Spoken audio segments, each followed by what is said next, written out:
berbagi untuk negeri, guru penggerak majukan pendidikan, guru penggerak menghamba pada murid.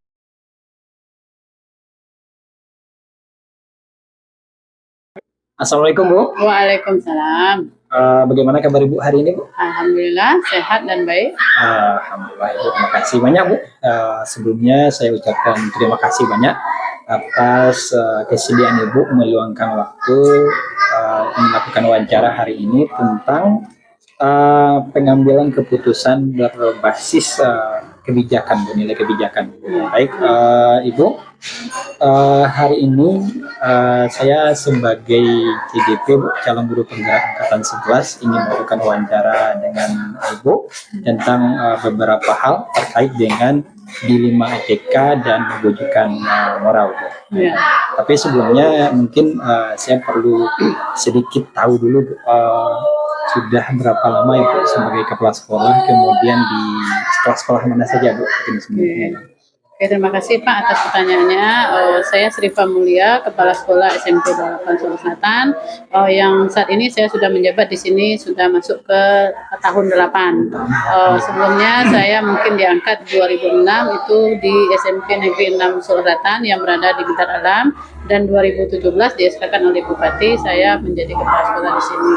Dan selama jabatan saya mungkin ada periode, kalau dibilang periode itu 2 kali periode ya, karena periode satu kepala sekolah itu 4 tahun. Jadi alhamdulillah saya lulus di sekolah penggerak atau kepala sekolah penggerak, menjadikan sekolah penggerak itu pada tahun 2022. Jadi alhamdulillah sudah berjalan dua periode.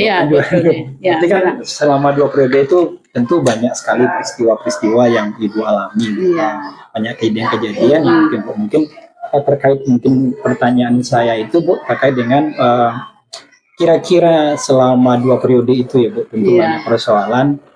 Bagaimana cara Ibu mengidentifikasi kasus-kasus yang merupakan dilema etika atau bujukan moral? Oke, mungkin ya ini kalau kepala sekolah apapun yang bentuknya sebuah jabatan ya, kita harus siap dengan segala tantangan dan segala upaya harus kita lakukan. Kalau masalah tentang moral ya, karakter moral itu mungkin di SMP 8 Solo Selatan sewaktu saya menjadi kepala sekolah itu memang butuh perjuangan ya. Mungkin saya masuk di sini 2017, mungkin kedisiplinan sekolah tidak ada. Sekolah sembraut ya, tidak peduli dengan lingkungan sekolah, itu akhirnya itu saya tertantang untuk melakukan sebuah perubahan-perubahan yang lebih bagus lagi. Alhamdulillah sekarang mungkin dalam perjalanan saya sudah bisa membuat sebuah karya baru ya, karya baru untuk membuat sebuah jabatan atau membuat sebuah kepemimpinan yang orang lain legowo dan orang lain tuh tahu bahwa kita itu di sekolah itu sebuah instansi, bukan sebuah sekelompok apa saja. Jadi kita saling kolaborasi kerjasama untuk kebaikan sekolah. Berarti kan saling kolaborasi yang diutamakan Ibu dan semua pihak itu bisa menerima dengan keputusan Ibu. Mungkin selanjutnya Bu, mungkin ada suatu peristiwa atau kejadian yang kasus di mana ada 2 kepentingan yang sama gitu, kepentingan yang sama, kemudian sama-sama benar, sama-sama dibutuhkan oleh sekolah, kemudian mungkin sama-sama juga mengandung nilai yang baik. Kira-kira dalam posisi seperti itu apa langkah terbaik yang bisa dilakukan? Oke, ini sebuah juga kerja sekolah, tantangan sekolah, bahwa dalam perjalanan itu tidak selalu apa yang kita mau itu harus terwujud ya, semua mungkin berjalan. Ketika ada persoalan yang double, kita harus bisa memprioritaskan. Saya kan sebagai kepala sekolah tidak stay selalu di sekolah ya, ibaratnya kita juga punya kerja lain di luar sana, tentunya dinas luar, kita kepentingan-kepentingan yang menyangkut kedinasan, nanti kita mungkin saling memberikan job ya, tupoksi kepada wakil. Saya punya wakil 2. Jadi mereka bisa menghandle sekolah walaupun kita meninggalkan sekolah dengan keadaan cuti dan sebagainya, mereka bisa apa. Jadi kalau kepentingan-kepentingan itu demi kepentingan sekolah yang berbenturan waktunya itu masih bisa kami atasi dengan baik karena berkat adanya kerjasama, kepercayaan dari guru. Saya pun tetap mensupport guru ketika kepala sekolah tidak ada. Itu bukan berarti kepala sekolahnya kita harus membuktikan sekolah itu bukan milik kepala sekolah saja, tapi kepala sekolah itu hanya simbol jabatan, namun yang bekerja itu tetap kita bersama. Berarti di sekolah itu bukan kekuasaan tunggal ya Bu, tetapi bukan. sebuah kolaborasi yang ya. butuh pikir pemikiran bersama. Baik Bu, sangat luar biasa Bu.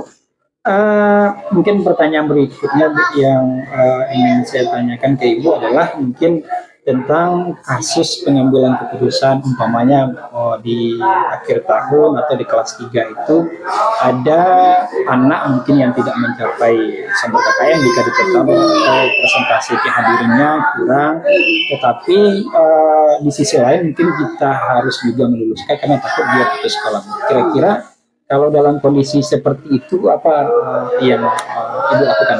Oke. Ini kalau menyangkut kepada masalah kelulusan siswa, alhamdulillah kalau untuk siswa SMP 28 Selatan itu memang kami membimbingnya dengan karakter ya, dengan karakter. Jadi mungkin kalau dibilang Bapak tadi tidak ada yang lulus karena kehadiran dan sebagainya, itu kan kita tidak statement tidak akhir ya, kita diproses kan tetap kita jalankan. Ibaratnya gitu, ketika terjadi persoalan kita akan mengundang orang tua ya, supaya tidak terjadi hal yang tidak kita inginkan. Contohnya siswa tidak hadir sekian bulan atau sekian hari yang sesuai dengan aturan sekolah. Tapi yang saya temui itu di statement akhir itu kami tidak hanya mengambil keputusan di akhir gitu. Jadi diproses kita lalui. Ketika diproses kita lalui, orang tua sudah mengasih saran terhadap anak, orang tua sekolah juga mengasih support terhadap anak. Anak pun tidak ada persoalan apa-apa. Yang tidak naik kelas kemarin mungkin ada satu itu menyangkut kehadiran ya. Kehadiran mungkin di bulan puasa tidak ada sama sekali. Namun orang tua tetap menerima dengan kenyataan memang anaknya seperti itu gitu.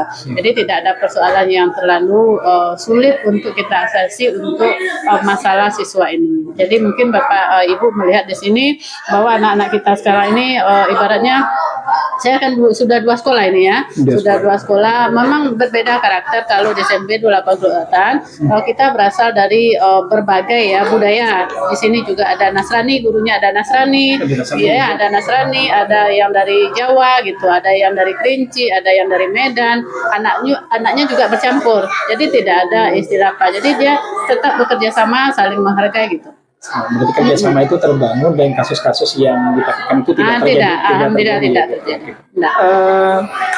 Lalu Bu, mungkin ada sedikit pertanyaan lagi Bu, terkait dengan umpamanya ada sebuah kasus yang terjadi, umpamanya Ibu ada kasus yang terjadi dan biasanya guru itu datang atau siswa itu datang kepada Ibu. Kalau Ibu lebih memilih menyelesaikannya secara langsung atau dengan melakukan diundur dulu untuk mencari titik temu yang lebih baik, biasanya seperti apa Bu? Kalau di sini kita ibaratnya ya persoalan siswa itu tidak selalu kepala sekolah ya, tidak selalu ke kepala sekolah. Ketika kita ada di sekolah, di SD, di SMP itu ada wali kelas, ada guru BK, ada wakil kesiswaan. Tetapi mereka itu melalui proses juga. Ketika terjadi persoalan yang bentuknya sistem poin di bawah standar itu masih bisa diatasi oleh guru mata pelajaran. Ketika di kelas, ketika ada persoalan dengan yang sudah banyak itu wali kelas mengatasi. Ketika ada masalah yang lebih berat lagi itu guru BK bersama wakil. Nanti ujung-ujungnya yang terakhir finalnya memang ke kepala sekolah. Tapi kalau kepala sekolah mungkin dia memutuskan. Nanti setelah memutuskan kita juga ada diskusi dulu. Ya, diskusi dulu dengan guru masalah anak ini gimana. Jadi tidak ada persoalan langsung kepala sekolah mengatasi persoalan siswa, tidak. Kecuali mungkin sifatnya mungkin dari orang tua langsung menemui kepala sekolah itu wajar. Tapi kalau persoalan siswa yang hanya di sekolah itu masih bisa diatasi oleh para wali kelas, guru mata pelajaran, wakil kesiswaan dan sebagainya. Situasi itu bisa terbantu oleh dengan kehadiran guru-guru. Bisa. Iya. Oke, mungkin ada kalau selama 2 periode itu kira-kira apa yang sering Bapak temui atau Ibu temui dalam mengambil keputusan yang rumit dan sulit? Apa kira-kira yang paling rumit Ibu temui dalam kepemimpinan Ibu? Yang paling rumit mungkin di awal saya menjabat. Di awal. Di awal menjabat. Kenapa saya bilang di awal menjabat? Ketika itu agak tertantang saya ya. Putus asa tidak, tadi tertantang bagaimana sekolah ini bisa hadir lagi gitu ya, bisa hadir lagi di tengah masyarakat yang selama ini mungkin sebelumnya sekolah ini besar, sekolah ini banyak, tapi ketika saya masuk tuh sekolah itu memang berada dalam keadaan yang tidak bagus gitu ya. Jadi itu yang membuat saya itu mencari solusi-solusi yang bisa saya yang bisa kita upayakan bagaimana itu sekolah itu bisa lahir kembali ya, lahir kembali baik dari segi kualitasnya, baik dari segi kuantitasnya, baik dari segi karakter guru dan siswa. Memang itu menyebabkan tantangan. Tapi kesulitan terbesar yang setelah itu saya menjabat itu mungkin masih bisa diatasi dengan kategori mungkin masih lumrah lah. Tapi di awal itu memang saya tertantang untuk itu, untuk menjadikan bagaimana itu sekolah yang bagus. Alhamdulillah kami ini mungkin sudah banyak meraih prestasi ya. Buktikan dengan sekolah adiwiyata, dengan sekolah model, dengan sekolah penggerak, itu kan sebuah perwujudan bukan kerja kepala sekolah tapi kerja kita semua. Iya, sangat luar biasa ya Bu, perjuangan dari awal ya Bu, dari kondisi di awal ya. Sedikit lagi Bu, mungkin yang perlu kita tahu nih Bu,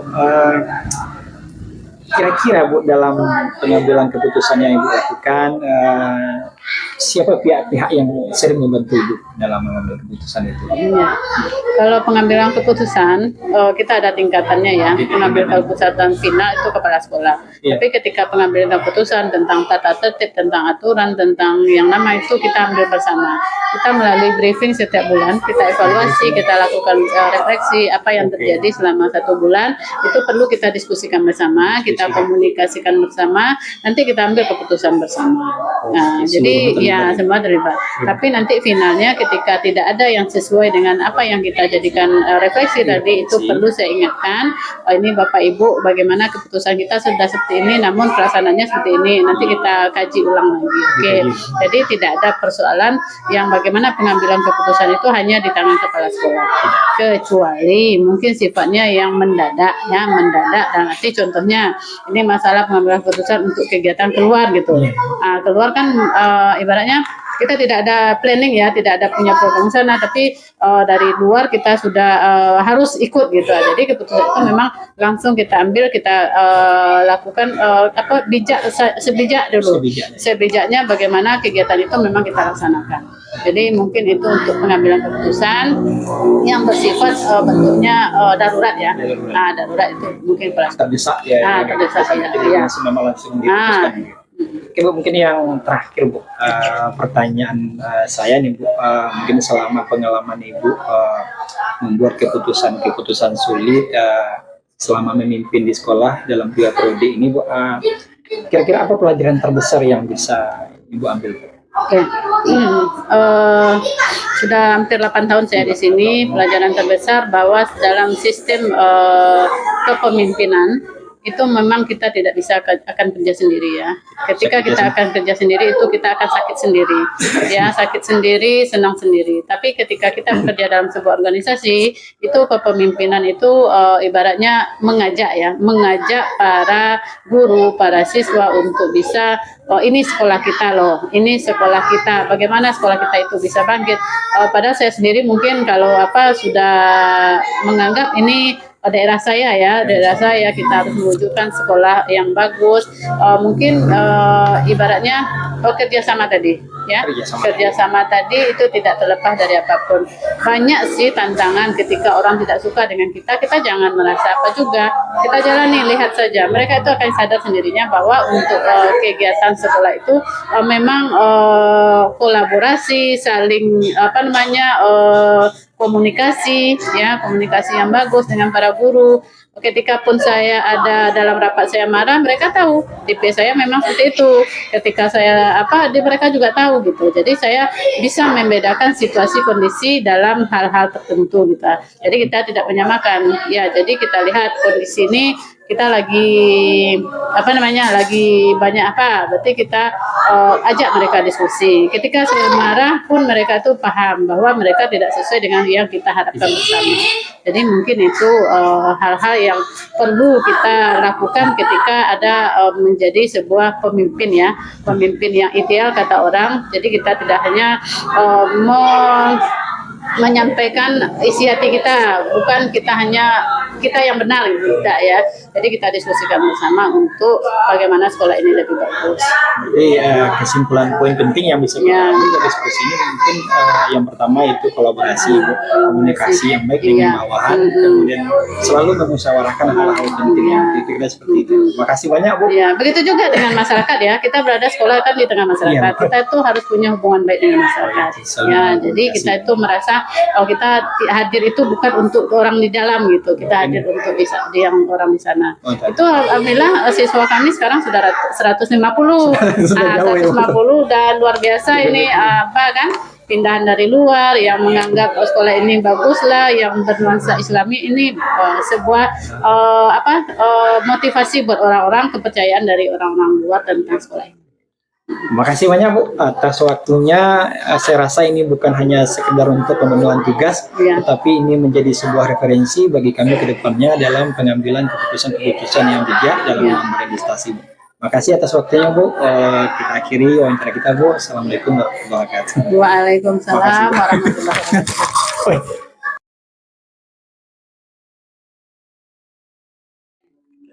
Assalamualaikum Bapak. Waalaikumsalam warahmatullahi wabarakatuh. Selamat siang Pak. Selamat siang. Bagaimana keadaan Bapak hari ini? Alhamdulillah keadaan baik.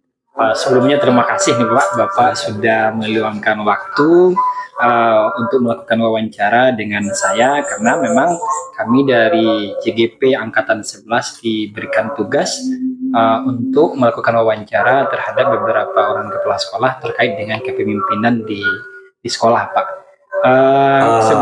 Terima kasih kami ucapkan kami telah dipercayakan untuk melaksanakan wawancara kepada kami. Mudah-mudahan Bapak sukses selalu dalam melaksanakan program CGP ini dan berlanjut sampai titik akhir. Amin Pak. Terima kasih Pak. Jadi sebelum kita masuk ya Pak wawancaranya, mungkin saya ingin tahu terlebih dahulu sudah berapa lama Bapak jadi kepala sekolah, kemudian sudah di beberapa sekolah, apakah satu sekolah saja atau lebih daripada itu Pak? Mungkin sedikit bisa bercerita Pak. Terima kasih atas pertanyaan yang telah disampaikan kepada kami. Alhamdulillah kami menjadi kepala sekolah dipercayakan oleh pemerintah Kabupaten Solo Selatan sejak tahun 2004 yang lalu. Dan telah melaksanakan tugas ini dari beberapa sekolah dan dari beberapa kecamatan. Pertama sekali kami diangkat menjadi kepala sekolah di SDN 15 Sungai Kunyit waktu itu, Kecamatan Sangir Balai Janggo, sekarang SD 03 Sungai Takut.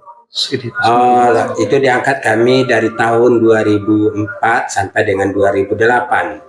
Kemudian pada tahun yang sama kami juga dipercayakan untuk menduduki jabatan sebagai kepala sekolah juga pada tahun 2007 sampai dengan 2008 pada SD 03 Bedaralam, Kecamatan Sangir Jujuan. Kemudian pada tahun 2008 sampai 2012 kami dipercayakan juga menjadi kepala sekolah di SD 06 Tanjung Bunga Bay, Kecamatan Sangir Batanghari. Sangir Batanghari Pak. Iya. Sudah 2 kecamatan, sudah 3 kecamatan. Kemudian tahun 2012 sampai tahun 2017 kami dimutasikan tugas ke SD 05 Serumbu, Kecamatan Sangir Jujuan. Kemudian dari tahun 2017 sampai dengan tahun 2022, karena kami sudah lebih masa jabatan kepala sekolah, kembali kepada tugas menjadi guru biasa di SD 04 pada Sendai. Pada tahun 2022 sampai sekarang kami dipercayakan oleh pemerintah daerah menjadi kepala sekolah di SD 09 Alam ini.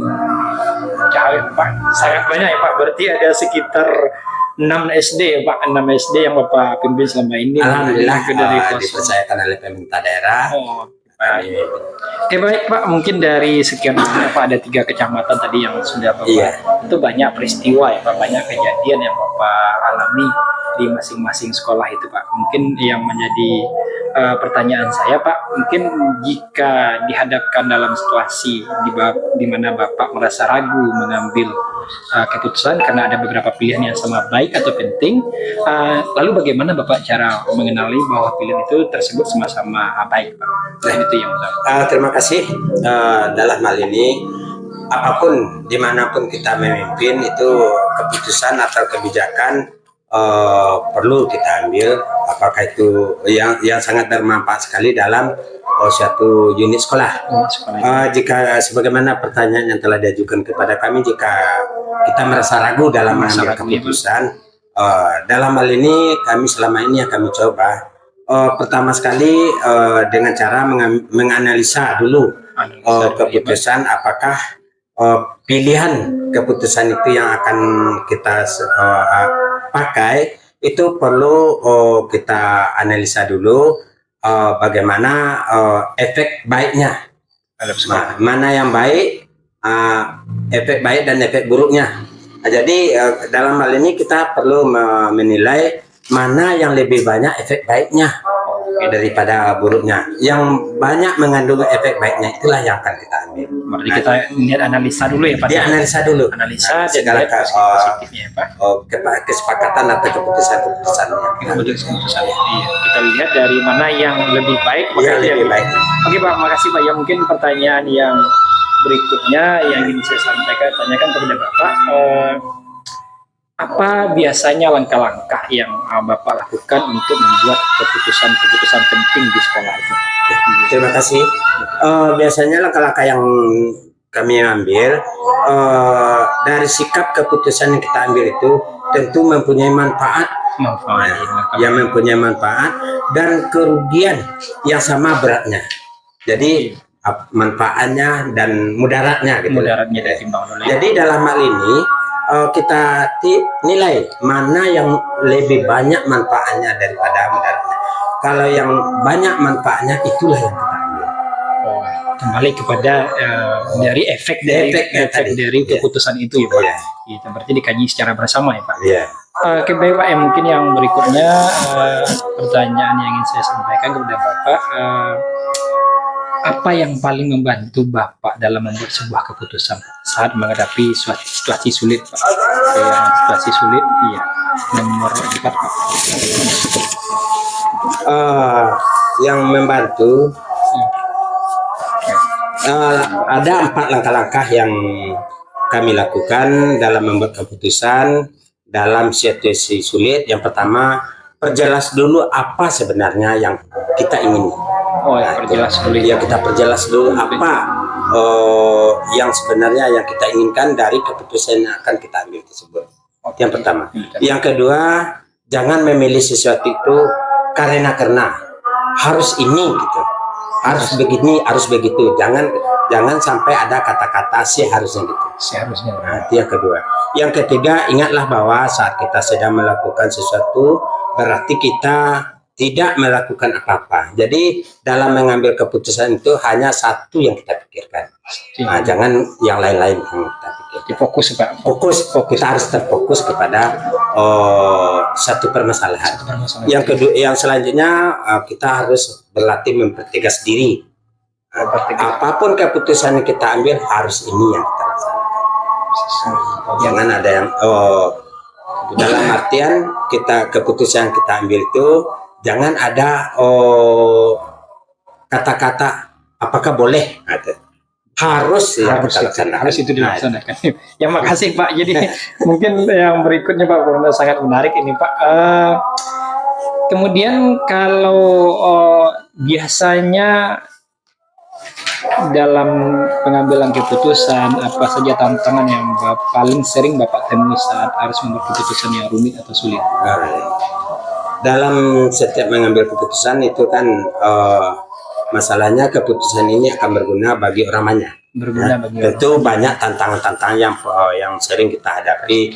Selama ini yang kami hadapi tantangannya yang pertama sekali diakibatkan karena kurangnya informasi. Kurangnya informasi. Yang pertama kurangnya informasi yang kita dapati.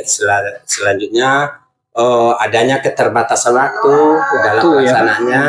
Kemudian rasanya ketakutan apakah yang kita buat ini akan bermanfaat, akan bisa dilaksanakan atau tidak.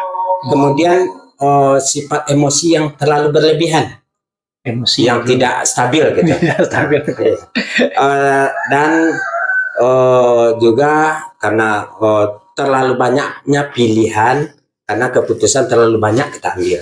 Nah, itu tantang-tantang yang Berarti kan informasi yang biasanya sulit informasi, kemudian ketakutan-ketakutan yang keterbatasan waktu. keterbatasan waktu ya Pak. Iya. Oke baik Pak, biasanya nih Pak kalau Bapak membuat keputusan itu ada suatu kejadian, ada kasus gitu Pak. Ya kan ada kasus, ada kejadian.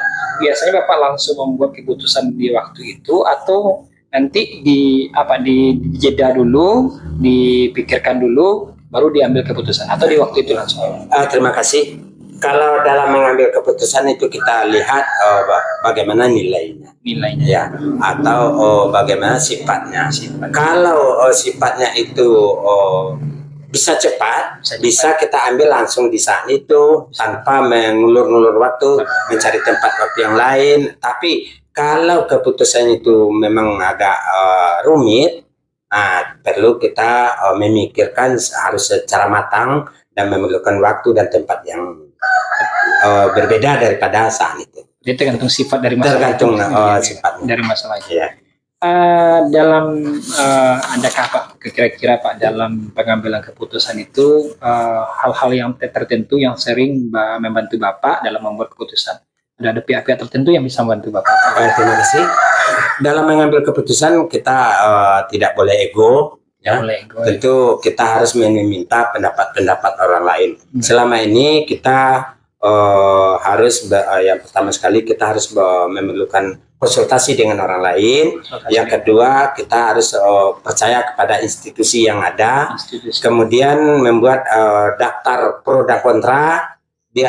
Maksudnya di sini kan di antara peserta itu kan ada yang setuju dan ada yang tidak. Kita buat mana yang setuju dan mana yang tidak setuju. Kemudian kita membatasi pilihan kepada audien yang ikut, yang hadir. Kemudian kita harus mengubah sudut pandang kita menjadi orang lain. Maksudnya kita bawa diri kita itu, kalau seandainya keputusan ini kita buat, mampu enggak orang itu? Harus kita rasakan orang itu adalah kita. Kita memandang masalah itu dari sebagai orang yang kita pandang diri kita sebagai orang lain. Luar biasa Pak. Mungkin dari seluruh perbincangan ini Pak, terakhir yang mungkin ingin saya tanyakan kepada Bapak, dari sekian lama Bapak menjabat, sekian banyak tempat, malahan kecamatan ada 3 tadi. Iya. Kan? Kemudian apa pelajaran terbesar yang Bapak ambil Pak dari sekian banyak perjalanan? Ya, terima kasih. Yang namanya kita manusia kan tidak luput dari salah dan khilaf. Kita sebagai manusia cenderung untuk karena kita yang sebagai mengambil kebijakan dan keputusan, kita harus percaya diri sendiri terhadap kita harus bagaimana kita membandingkan dengan orang lain, kita harus kuat, kita harus mampu. Nah itu kita yang pertama sekali. Karena ini yang sangat berguna sekali dari keputusan yang kita ambil tadi. Kalau kita lemah, kita merasa lemah daripada orang lain, sedangkan kita yang mengambil keputusan, kebijakan, tentu orang lain tidak akan mempercayakan keputusan yang kita ambil. Luar biasa Pak. Makasih atas waktunya Pak. Ya. Sebagai sekedar pembicaraan kita ini bukan hanya sekedar artinya pemilihan tugas, tapi nampaknya ini akan menjadi sebuah referensi sebagai acuan bagi saya dalam kedepannya Pak, dalam melihat atau memimpin suatu institusi nantinya. Terima kasih atas waktunya Pak. Assalamualaikum warahmatullahi wabarakatuh. Waalaikumsalam. Kreatif rancang pembelajaran, hargai potensi, tingkatkan prestasi. melahirkan profil pelajar Pancasila.